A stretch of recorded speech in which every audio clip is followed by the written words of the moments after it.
Microsoft এক্সেলে যদি একটি সেলে দুইটি লাইন হয় তাহলে এই দুই লাইনকে এক লাইনে নিয়ে আসা খুবই সহজ। সেক্ষেত্রে একটি সূত্র প্রয়োগ করতে হবে।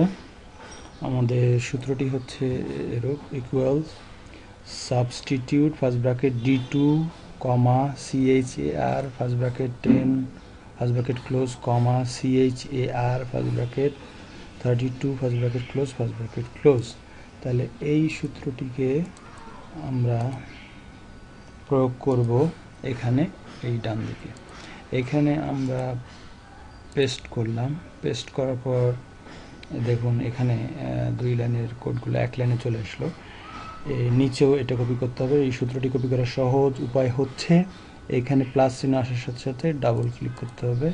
ডাবল ক্লিক করলে আমাদের নিচ পর্যন্ত চলে আসলো, সবগুলা সূত্র প্রয়োগ হলো। এটাকে আমরা কলমটা একটু বাড়িয়ে নিলাম। বাড়িয়ে নেওয়ার পরে এইখানে সবগুলো সেলে কিন্তু সূত্র আছে। তাহলে এটাকে আমরা সিলেক্ট করব নিচ পর্যন্ত। সিলেক্ট করার সিস্টেম হচ্ছে শিফট কন্ট্রোল চেপে ধরে ডাউন অ্যারো। তাহলে পুরোটা সিলেক্ট হয়ে গেল। এটাকে আমরা কপি করলাম। কপি করার পরে ঠিক এইটার উপরে আবার এটাকে আমরা পেস্ট স্পেশাল করব।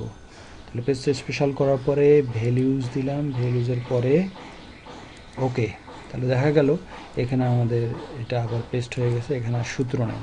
তো সেক্ষেত্রে আমরা করব কি, এইখানে সাবজেক্ট কোডসে যে লেখাটি আছে এটা আমরা কপি করে এখানে দিলাম।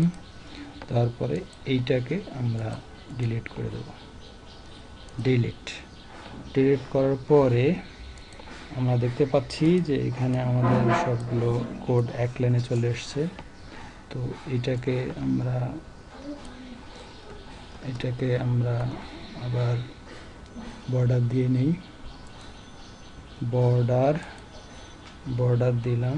বর্ডার পরে এটাকে আমরা আবার সিলেক্ট করলাম। সিলেক্ট করার পরে ফরম্যাট রো হাইটটা আমরা দেবো 15 দিলাম। 15 দেওয়ার পরে দেখা যাচ্ছে যে আমাদের এখানে ফাইলটি সাজানো হয়ে গেল।